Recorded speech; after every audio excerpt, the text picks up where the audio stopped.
Vikings at Saints final score. Kirk Cousins throws touchdown in overtime to lead Minnesota to upset win. 4 quarters weren't enough for the Minnesota Vikings and New Orleans Saints in this NFC wildcard matchup, as it took overtime to decide this one. Kirk Cousins got the ball first in the extra period, and didn't look back. He took his offense 75 yards down the field on 9 plays, and hit tight end Kyle Rudolph in the end zone on 3rd and goal to win the game, 26-20. There appeared to be a small push-off on Rudolph's part, but it wasn't enough to draw a flag. Once again, the Saints' season ends because of a questionable pass interference situation. Despite your opinion on the play, it's going to be discussed all off-season down in the bayou. Cousins completed 19 of 31 passes for 242 yards and a touchdown. While his stat line doesn't look all that impressive, he was an effective game manager, and actually came through when it mattered most. Dalvin Cook was huge for the Vikings all afternoon, and he rushed for 94 yards and 2 touchdowns on 28 carries. Adam Thielen also found success against Marshawn Lattimore on Sunday, and caught 7 passes for 129 yards. Drew Brees had a forgettable day overall, as he completed 26 of 33 passes for 208 yards, 1 touchdown and 1 interception. The ground game never took off for New Orleans, as the Saints' leading rusher was Taysom Hill, who rushed 4 times for 50 yards. Minnesota's defense deserves the bulk of the credit for this win, and the Vikings were able to pull off an incredible upset on the road to remain alive in the postseason. Why the Vikings won? The Saints have one of the best offenses in the league on paper, and they had been playing well over the past few weeks. They felt flat on Sunday, however. Brees threw for just 208 yards, the fewest amount of yards he has recorded since Week 13, and accounted for 2 turnovers. The Saints' offense converted just 4 of 11 third downs, and accounted for 324 yards of total offense. It wasn't just because New Orleans had a bad day, Minnesota's defense was relentless. The defensive linemen changed where they were lining up almost every play, and sent pressure at Brees from every angle.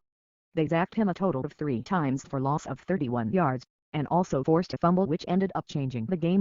Defense clearly still wins championships, and it's a big reason why its Super Bowl favorite was knocked out in the wild card round.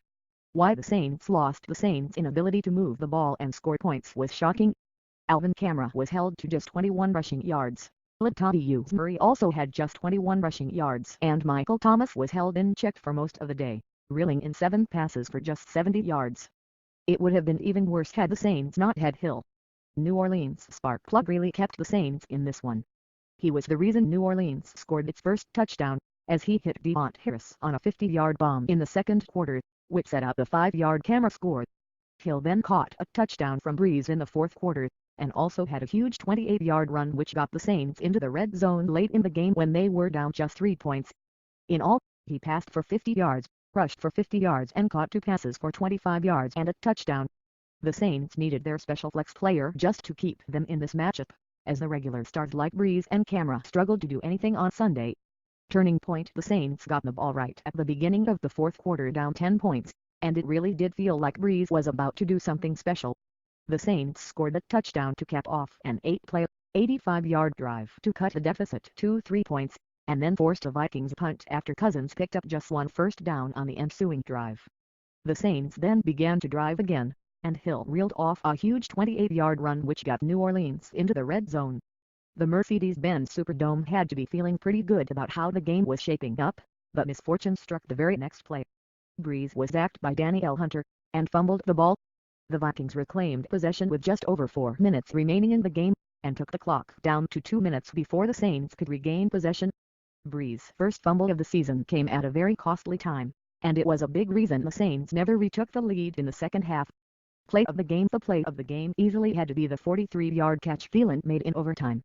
Cousins dropped it right in Thielen's lap, and the huge play got them all the way down to the Saints' 2-yard line. While Rudolph did make a great leaping grab on 3rd and goal to win the game just plays later, the Vikings wouldn't have been in that situation without this big-time catch.